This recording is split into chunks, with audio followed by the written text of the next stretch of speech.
Habíamos anticipado a Emilio Robledo con nosotros. ¿Cómo estás, Emilio? Buenas tardes. ¿Qué tal? Buenas tardes, Hugo. Un gusto, ¿eh? Gracias. Emilio, vos sos instructor de árbitros, ¿es así? Así es, instructor nacional de árbitros y estoy actuando también como veedor de árbitros de AFA para los partidos que tocan disputar Colón Unión, Atlético de Rafaela y Patronato en nuestra zona.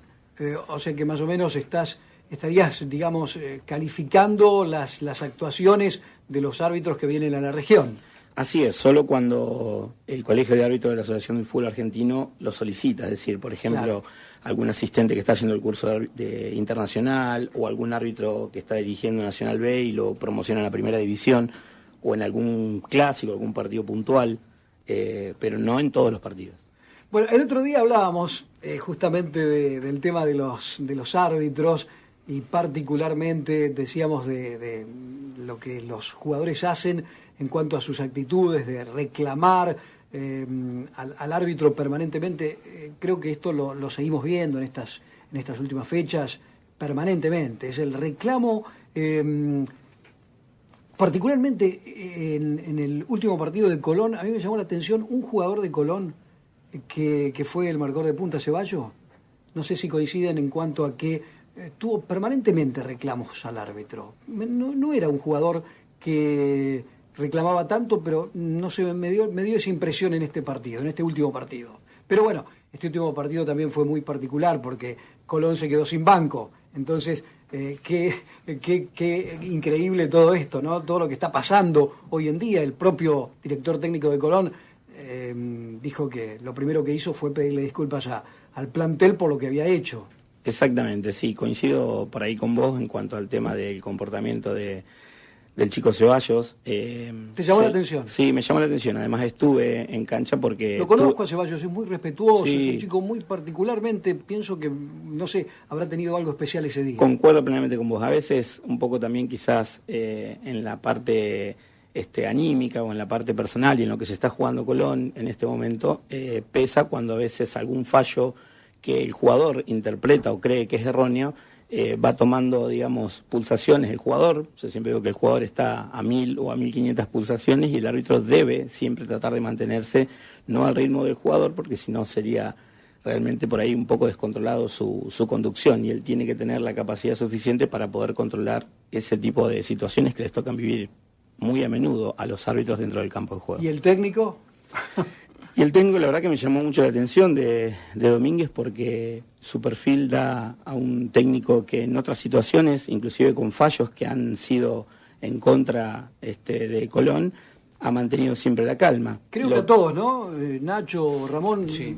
Nos sorprendimos con lo que le pasó al banco. En este caso digo al banco porque los echaron a todos o casi todos. Sí, primero al ayudante.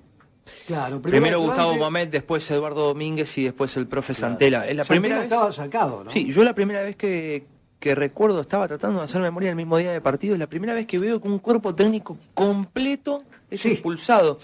La memoria, después hablando con otros periodistas, nos remontábamos a un partido en Córdoba, en Alta Córdoba. Unión jugaba con el Instituto, lo echan a Fran Darío Kudelka. En el entretiempo el que se queda como técnico es la Pepa Armando. Exacto. Llega tarde, lo expulsa el árbitro, entonces tiene que quedar Gustavo Nepote como entrenador en todo el segundo tiempo. Ah, mirá. Una garantía, ¿no? Nepote, el preparador físico que hacía de técnico, pero en este caso los tres estaban afuera. Exacto. La verdad... Inclusive reglamentariamente, que por ahí a veces vale la pena aclararlo, ¿qué hubiese pasado, por ejemplo, si el cuerpo médico de Colón, en alguna acción de ir a atender a algún jugador, también genera alguna protesta y el árbitro tiene que expulsarlo? Es decir, los árbitros tienen que tener ese control también, más allá de que, porque el banco de suplentes no puede quedar sin nadie a cargo, o sea, no se puede dejar solamente a los jugadores, así los técnicos estén fuera del campo de juego después de la expulsión para digamos, dar las indicaciones en cuanto al tema del funcionamiento del equipo, a los cambios fundamentalmente. ¿Y acá no quedó nadie? Sí, quedó el cuerpo médico de Colón, pero si los quedó hubiesen... Exacto, si el árbitro hubiese tenido alguna actitud de reclamo por parte del cuerpo médico, no los puede expulsar, o sea, al quedarse... Mirá qué detalle. Sí, no los puede expulsar, pero sí después informar, luego de finalizado el partido, porque alguien tiene que hacerse cargo de la atención de los jugadores. Es decir, si se llega a producir un accidente que algún jugador de Colón hubiese necesitado atención médica... Sí, no lo echan en ese momento, exacto, pero lo informa... Exacto. si se produce algo raro, ¿no? Exactamente. Pero la verdad que fue una situación increíble. Rara. Rara, muy rara. Estamos con Emilio Robledo, instructor de árbitros, estamos charlando aquí en los estudios de la radio y recién nos contabas, Emilio, que te habían llamado la atención algunos detalles que ocurrieron durante el último partido de Colón particularmente, ¿no? Sí, te comentaba recién fuera de micrófono algunas de las situaciones que se vieron en el partido, algunos inclusive como hasta pequeños errores arbitrales que se produjeron y que en algunos casos hasta generaron la protesta de los jugadores de Colón, que creo que fue cuando se produce la expulsión del profe, que fue cuando un jugador de gimnasia, gracias Nacho, realiza un pase hacia atrás hacia un compañero dentro del área y el jugador, el defensor, deja pasar la pelota y la toma con las manos el arquero. Todos decían en la transmisión, los periodistas... Si era un pase al arquero. Exacto, si era un pase al arquero o no. Entonces, no fue un pase directo al arquero. No fue un pase directo al arquero, fue un pase hacia el defensor, hacia su compañero, pero el compañero claramente levanta sus brazos y deja pasar el balón porque sabe que el arquero viene. Entonces, es una jugada, si bien es de interpretación, porque claro, vos decís, ¿por qué el arquero no juega con el pie el balón en vez de con sus manos? Ahí fue donde se generó la protesta de parte del profe de Colón, que terminó en su expulsión. Es decir, le protesta a Sime, que era el asistente número 1, se ve que se excede en su protesta, Sime por el intercomunicador le manifiesta esto a Andrés Merlos y termina después provocando la expulsión. Pero fueron una sucesión de jugadas, inclusive anteriores a esta, que terminaron en esa expulsión del campo de juego del profe. Sí. Indudablemente que se vio una situación fuera de lo normal en este partido, así sea por el resultado que en definitiva se dio, pero antes de que se diera ese resultado, las protestas del propio técnico de Colón estuvieron centradas fundamentalmente en la jugada que provoca el empate y en si fue falta a Ceballos o no fue falta a Ceballos. Exacto. Esa era la discusión, ¿no? Exacto, así fue, eso fue lo que provocó, digamos, un poco la reacción tanto de su colaborador como de Domínguez, y en realidad la falta no existe, es decir, Ceballos después, por supuesto, uno después la ve detenidamente o en varias repeticiones dentro en la televisación, pero en cancha el árbitro no tiene esa posibilidad. O sea, el árbitro ve y juzga o juzga precisamente lo que ve. Y si para él no existió falta, los jugadores deberían haber seguido la jugada y ver cómo terminaba, ¿no? ¿Qué se puede sentir, no? Ustedes, por ejemplo, como instructores de árbitros, cuando escuchan opinar después de verse la jugada 2, 3, 4 o 5 veces y el árbitro tiene que tomar una decisión en el momento. Yo me imagino que es una cuestión complicada esa. Sí, mira, antiguamente hubo... A veces se equivocan en serio y se equivocan de entrada y es clara la equivocación y es culpa del árbitro. Pero muchas veces tenés que verla tantas veces a la jugada para darte cuenta. Inclusive, sobre todo por el posicionamiento que a veces tienen los jueces dentro del campo, que las jugadas son tan rápidas, tan dinámicas, que a veces es imposible, de acuerdo a la posición en la que viene el árbitro, poder observar con claridad. Las repeticiones nosotros vemos que existen 6, 7, 8 cámaras y que te enfocan desde un ángulo, desde otro, y hasta sí mismo, en la misma jugada, vas cambiando de opinión, de si no fue, no, sí, me parece que sí que fue, que lo tocó. Y el árbitro tiene una sola posibilidad nada más, que es sacar esa foto con sus ojos para poder sancionar o no. En Buenos Aires, ¿cómo está el clima en este momento? Enrique Cruz, ¿cómo estás? Hola, ¿qué tal, Hugo? ¿Cómo te va? Buenas tardes para todos. Cielo parcialmente nublado, un poquito de viento, poquito pero viento al fin, y bueno, una temperatura que seguramente irá decayendo a medida que vayan pasando los minutos, las horas, y seguramente será bastante fresca esta noche cuando estemos aquí viendo en esta cancha de Quilmes el partido entre Unión y Estudiantes, Hugo. Complicado lo de Unión frente a Estudiantes hoy, ¿no, Enrique? Y no te quepa la menor duda, Unión tiene que jugar 5 finales, de aquí hasta el final del campeonato. Claro. Unión está hipotecando el futuro. Lamentablemente es así. Unión arrancó el año con un muy buen promedio, lo ha hecho trizas a ese muy buen promedio.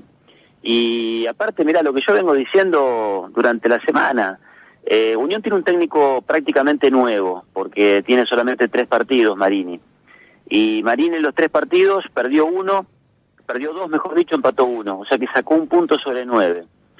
Si Marini no consigue en estos 5 partidos una sumatoria de puntos medianamente importante y un nivel futbolístico del equipo, aunque más no sea rescatable, como por ejemplo fue rescatable lo del Clásico, se le va a ser muy complicado poder arrancar la temporada que viene con cierta espalda. Ya convengamos que no es un técnico que tenga mucha espalda porque la gente prácticamente no lo conoce, es una apuesta que ha hecho Unión con la llegada de Pablo Marini, que prácticamente gran parte de su carrera la ha hecho como entrenador en México, y si a eso le sumamos malos resultados y una posición en la tabla de promedios, que al paso que va, Unión la va a ver bastante complicada para la temporada que viene, me parece que es un punto de partida bastante difícil para él.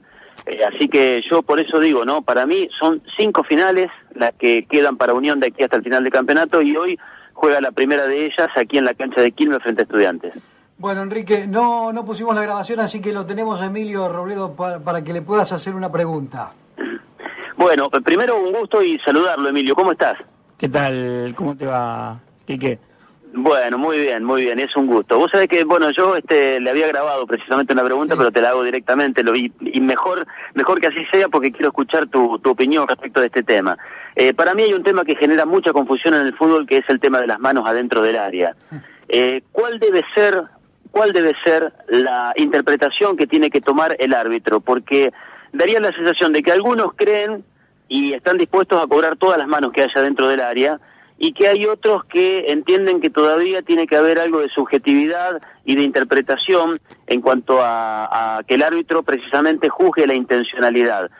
Una mano dentro del área, ¿debe cobrarse siempre como penal? ¿Cuál es, digamos, la actitud que debe tomar el árbitro frente a este tipo de jugadas? Quique, bueno, mira, lo que marca, digamos, la reglamentación dice muy claro lo siguiente, que las manos deliberadas deben ser sancionadas con tiro libre directo o tiro libre penal si estas suceden, digamos, dentro del área penal del defensor, sí, teniendo en cuenta 2 aspectos muy importantes. Primero, que el balón vaya hacia la mano y no la mano hacia el balón, ¿sí?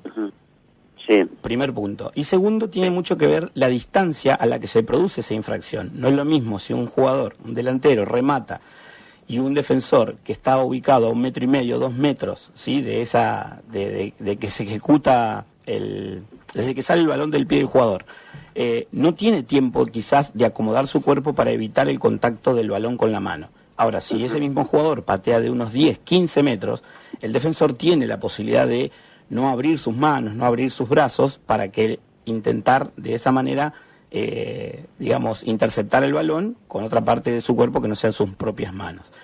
Y después queda mucho librado a criterio, digamos, la interpretación del árbitro. El 70-80% de las reglas de juego son interpretación. Por eso yo siempre manifiesto, cada vez que me consultan, que hay árbitros que dirigen finales de mundiales y hay árbitros que dirigen partidos de solteros contra casados en el campito del barrio. Lamentablemente, digamos, a veces ocurre, y es algo que te digo con lo que permanentemente los días lunes muchos colegas tuyos de otras radios me llaman también para consultarme sobre situaciones, sobre jugadas, y hay veces que te digo que nos ponen en la situación de no saber qué responder, porque en realidad hay algunas cosas que uno las puede defender y las puede justificar y otras realmente no. No sé si vos viste la jugada por Copa Argentina del penal que le cobran a favor a Talleres. Un jugador que habían practicado la jugada, lo escucho después en una nota, para evitar todo tipo de polémica, de ir así como fue el jugador, con los brazos detrás de su cuerpo y girando su cabeza, y la pelota le pega en el hombro, porque fue prácticamente en el hombro, y el árbitro sancionó penal. Entonces, contra esas cosas, ¿cómo podemos defender nosotros que estamos trabajando permanentemente con ellos si interpretan mal una situación de juego como la que se sucedió? Claro, fíjate vos que en esa jugada puntualmente hay inclusive hasta una actitud, si se quiera, hasta antinatural del defensor, porque ningún defensor se va a tirar al piso con las manos atrás.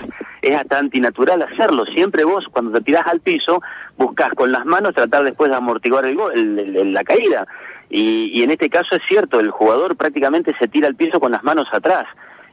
Yo considero que es una situación esta en donde todavía hay cierta confusión y en donde me parece que los árbitros no se ponen de acuerdo, y en donde sí creo, como bien vos decís, que aquí hay mucho de interpretación. Todavía hay mucho de interpretación en este tipo de maniobras, Emilio, no tengo duda de este tema. Tal cual, Quique, tal cual. Coincido plenamente con vos, fundamentalmente con estos últimos conceptos, y te comento algo así muy cortito y le comento a la audiencia. Nosotros todos los años, los instructores, tenemos que ir al Comité Técnico de Instructores a revalidar nuestra matrícula, presentando una clase, una de las reglas para los chicos que están haciendo la carrera.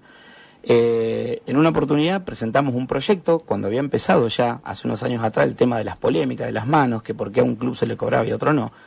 Entonces nosotros propusimos, junto con otro colega de Bariloche, de que todas las manos peguen accidentalmente, peguen a propósito, o el jugador juegue o no juegue, si son dentro del área, que se sancione penal, y se terminarían montones de polémicas. Es decir, un jugador que lleva el balón en el pie y la levanta para que le pegue a otro en la mano, viveza del jugador que lleva el balón y no del defensor. Por supuesto, viste que fue totalmente rechazada, nos dijeron que no, pero fíjate que ante los hechos que están ocurriendo últimamente, confunden más de lo que realmente aclaran, cuando en realidad el reglamento debería ser puntual, claro, como lo es, y los árbitros interpretar de lo que dice la regla fría. Claro, exactamente. Bueno, Enrique, un abrazo, buena transmisión. Por supuesto, aquí estaremos aguardando el momento de la conexión. Previo está Ciudad del Caos a partir de las 4:30 y hasta las 5, hora en que, por supuesto, ya estaremos con la conexión para vivir todo el fútbol de Unión en Quilmes frente a Estudiantes de La Plata. Así será, Hugo. Un abrazo grande. Gracias, Enrique. Saludos. Chau, chau. Bueno, ahí estaba Enrique Cruz, anticipándonos entonces a la transmisión dentro de un ratito nada más con Porta y Cruz desde el estadio. Bueno, ¿alguna consulta más para Emilio particularmente? Yo por ahí quería consultarte con respecto a las características de los árbitros, si realmente es importante que se olviden del protagonismo, es importante la personalidad del árbitro. ¿Qué es lo más importante, de acuerdo a tu experiencia y de lo que has visto últimamente, Emilio, de los árbitros en el fútbol argentino? Hugo, mira, hace unos cuantos años atrás, al árbitro se lo formaba en dos aspectos nada más, en el aspecto físico y en el aspecto técnico. Sí, físico, o sea, y técnico. Exacto, Nada que más. estén bien físicamente, que superen las pruebas como lo hacen en la actualidad, y también el tema de saber las reglas, porque ellos son jueces deportivos y se supone que tienen que saber lo que van a aplicar en el campo. Seguro. Desde hace unos años es importante la incorporación de la parte psicológica, es decir, hoy se trabaja un 33% en la parte psicológica y emocional, un 33% en lo físico y un 33% en lo técnico.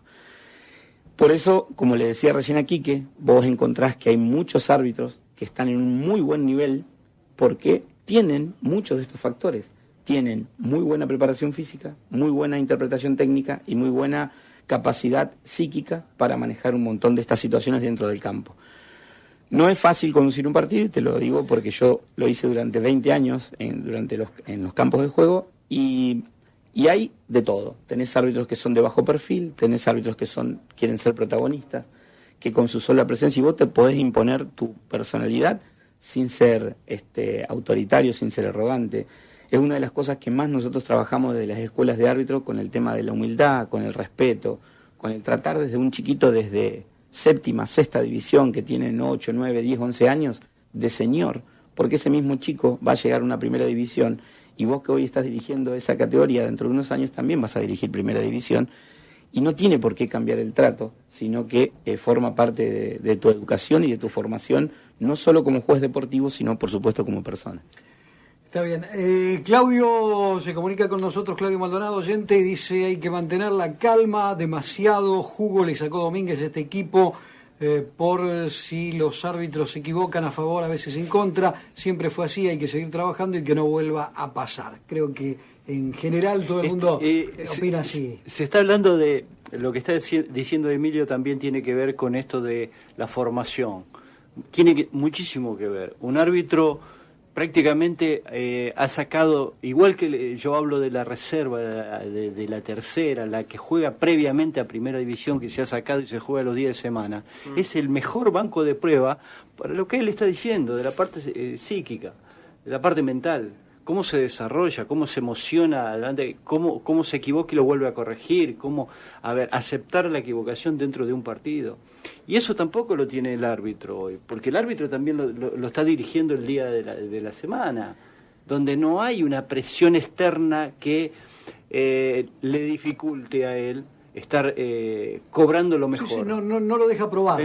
Entonces, al jugador le pasa exactamente lo mismo. Está sucediendo eso, es decir, los bancos de prueba de esta parte, no están fallando. Y yo sigo insistiendo en esto. Acá hay un tema más. El árbitro, dentro de ese contexto, es exactamente lo mismo. Para que, si me permitís agregar una cosita importante que quiero que por ahí la audiencia también lo sepa. Nosotros como asesores de árbitro, que es el viejo veedor de árbitros, ahora le han cambiado la denominación, tenemos que observar 5 aspectos en los árbitros, ¿sí? Que son, digamos, los que componen su calificación. Y dentro de ellos, nosotros tenemos que un árbitro en un partido de 94 a 96 minutos, que es lo que duran aproximadamente los juegos, toma entre 400 y 600 decisiones en un partido, pero no solamente la decisión de cobrar una falta o de amonestar a un jugador, sino por dónde transitar, qué mirar, escuchar los cantos xenófobos que a veces ahí ocurren en los estadios, expulsar al cuerpo técnico, ver si un jugador simula o no una lesión, escuchar las protestas, mantener la calma. Imagínate todas las decisiones que tiene que tomar, además de las decisiones de marcar las infracciones. 400 a 600 decisiones. Bien, y se dice que un árbitro que entre un 15 a un 20% tome malas decisiones, está hablando de un arbitraje entre bueno y aceptable. O sea, que le erre alrededor de 150 a 200 decisiones, está hablando de un arbitraje aceptable. Está bueno el dato.